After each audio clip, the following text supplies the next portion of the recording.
എല്ലാവർക്കും നമസ്കാരം. നമ്മൾ ഇന്ന് ഡിസ്കസ് ചെയ്യാൻ പോകുന്നത് ഫെബ്രുവരി 17, 18 തീയതികളിലെ പ്രധാനപ്പെട്ട കറണ്ട് അഫയേഴ്സ് ആണ്. നമുക്ക് ചോദ്യങ്ങളിലേക്ക് കടക്കാം. നമ്മുടെ ഒന്നാമത്തെ ചോദ്യം, ടെസ്റ്റ് ക്രിക്കറ്റിൽ 500 വിക്കറ്റ് തികയ്ക്കുന്ന രണ്ടാമത്തെ ഇന്ത്യക്കാരൻ ആരാണ്? ടെസ്റ്റ് ക്രിക്കറ്റിൽ 500 വിക്കറ്റ് തികയ്ക്കുന്ന രണ്ടാമത്തെ ഇന്ത്യക്കാരനാണ് ആർ അശ്വിൻ. ഒന്നാമത്തെ ആരാണെന്ന് നിങ്ങൾ എന്ത് ചെയ്യുക? കമന്റ് ചെയ്യുക. ഓക്കെ, അപ്പൊ നമുക്ക് നമ്മുടെ രണ്ടാമത്തെ ചോദ്യത്തിലേക്ക് പോവാം.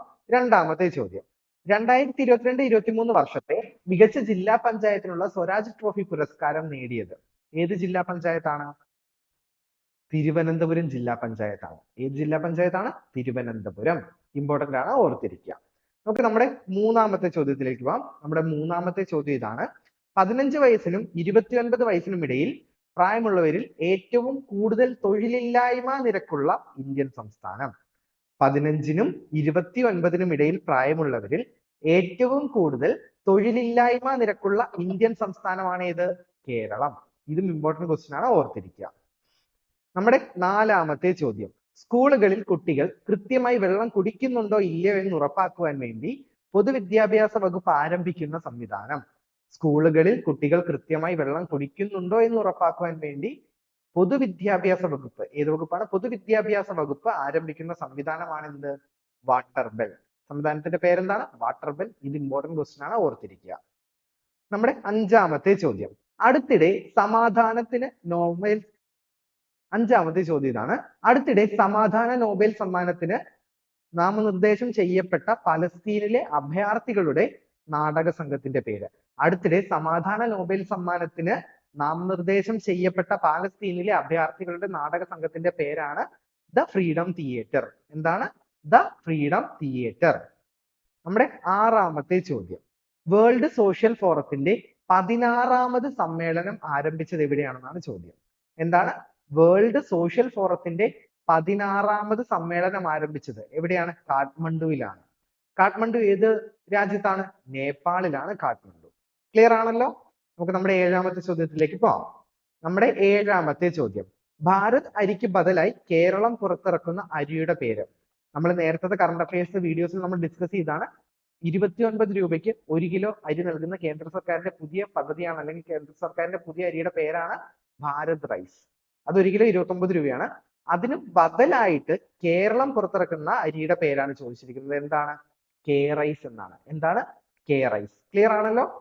നമുക്കിനി നമ്മുടെ എട്ടാമത്തെ ചോദ്യത്തിലേക്ക് പോവാം. നമ്മുടെ എട്ടാമത്തെ ചോദ്യം, 2024 ഫെബ്രുവരിയിൽ പഞ്ഞിമിഠായിക്ക് നിരോധനം ഏർപ്പെടുത്തിയ ഇന്ത്യൻ സംസ്ഥാനം.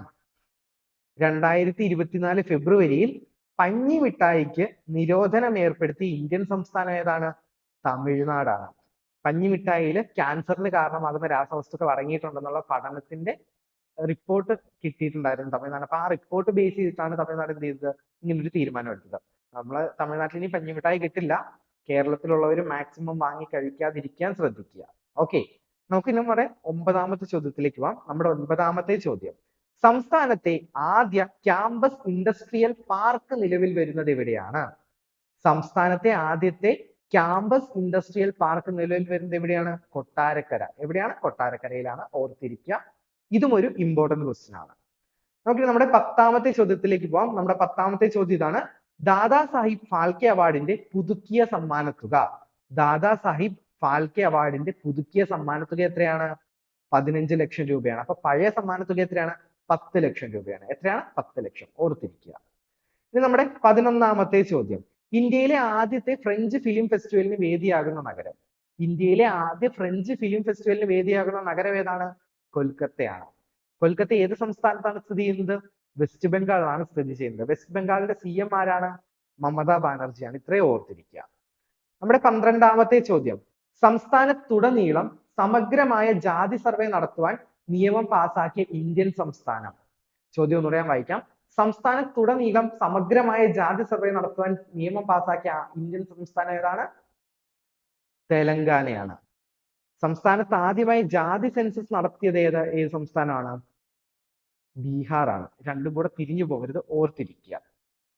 ഇനി തെലങ്കാന ഫോം ചെയ്തത് 2014 തെലങ്കാനയുടെ ചീഫ് മിനിസ്റ്റർ, ഇപ്പോഴത്തെ ചീഫ് മിനിസ്റ്റർ ആരാണ്? രേവന്ത് റെഡ്ഡിയാണ്. അതുപോലെ തന്നെ ക്യാപിറ്റൽ, തെലങ്കാനയുടെ ക്യാപിറ്റൽ എവിടെയാണ്? ഹൈദരാബാദ് ആണ്. ഓക്കെ, ബാതുകമ്മ എന്ന് പറയുന്ന ഫെസ്റ്റിവൽ ആഘോഷിക്കുന്നത് എവിടത്തുകാരാണ്? തെലങ്കാനക്കാരാണ്. അതുകൂടെ ഓർത്തിരിക്കുക. പിന്നെ ദക്ഷിണേന്ത്യയിൽ കടൽ തീരമില്ലാത്ത ഏക ഇന്ത്യൻ സംസ്ഥാനം ഏതാണ്? തെലങ്കാനയാണ്. അതും ഓർത്തിരിക്കുക. ഇതൊക്കെ സ്റ്റേറ്റ്മെന്റ് ആയിട്ട് കണക്ട് ചെയ്ത് ചിലപ്പോൾ ചോദിക്കാനുള്ള സാധ്യതയുണ്ട്, മറന്നു പോകാതിരിക്കുക. ഇനി ഇന്ത്യയിൽ എത്ര സംസ്ഥാനങ്ങൾക്ക് കടൽ തീരമുണ്ട്? 9 സംസ്ഥാനങ്ങൾക്ക് കടൽ തീരമുണ്ട്. കേരളത്തിലാണെങ്കിൽ അത് എത്ര ജില്ലയ്ക്കുണ്ട് കടൽ തീരം? 9 ജില്ലയ്ക്കുണ്ട് കടൽ തീരം. അപ്പൊ ഒരു ക്വസ്റ്റിനെ നമുക്ക് ഇത്രയും കാര്യങ്ങൾ കണക്ട് ചെയ്യാൻ പറ്റിയില്ലേ? ഇതുപോലെ പഠിക്കുക നിങ്ങൾ. ഓക്കെ, അപ്പൊ നമ്മൾ എന്തൊക്കെയാ പറഞ്ഞത്? സംസ്ഥാനത്തുടനീളം സമഗ്രമായി ജാതി സർവേ നടത്തുവാൻ നിയമം പാസാക്കിയ ഇന്ത്യൻ സംസ്ഥാനം ഏതാണ്? തെലങ്കാന. ആദ്യമായി ജാതി സെൻസസ് നടത്തിയ ഇന്ത്യൻ സംസ്ഥാനം ഏതാണ്? ബീഹാർ. തെലങ്കാന ഫോം ചെയ്തത് 2014. Chief minister Revanth Reddy. Capital Hyderabad. ദക്ഷിണേന്ത്യയിൽ കടൽ തീരമില്ലാത്ത ഏക ഇന്ത്യൻ സംസ്ഥാനം തെലങ്കാന. കടൽ തീരമുള്ള എത്ര സംസ്ഥാനങ്ങളുണ്ട് ഇന്ത്യയിൽ? 9. എത്ര ജില്ലകളുണ്ട് കേരളത്തിൽ കടൽ തീരമുള്ളത്? 9. ക്ലിയർ ആണല്ലോ? അപ്പം നമ്മുടെ വീഡിയോയുടെ അവസാനിക്കുകയാണ്. അടുത്തൊരു കറണ്ട് അഫയേഴ്സ് വീഡിയോ ആയിട്ട് ഞാൻ വീണ്ടും നിങ്ങളുടെ അടുത്തേക്ക് വരുന്നതായിരിക്കും. അപ്പം കറണ്ട് അഫയേഴ്സിന്റെ നോട്ട്സ് നിങ്ങൾക്ക് വേണമെങ്കിൽ നമ്മുടെ ആപ്ലിക്കേഷൻ ഡൗൺലോഡ് ചെയ്യുക. ആപ്ലിക്കേഷനിൽ LDCയുടെ ക്ലാസ്സുകൾ ഫ്രീ ആയിട്ടാണ് പ്രൊവൈഡ് ചെയ്യുന്നത്. നിങ്ങളുടെ പഠിത്തത്തിനും മറ്റു കാര്യങ്ങൾക്കും ഇതൊരു മുതൽക്കൂട്ടാവും. സോ ഡൗൺലോഡ് ചെയ്യാനുള്ളവർ എത്രയും പെട്ടെന്ന് റൂട്ടഡ് ആപ്പ് ഡൗൺലോഡ് ചെയ്യുക.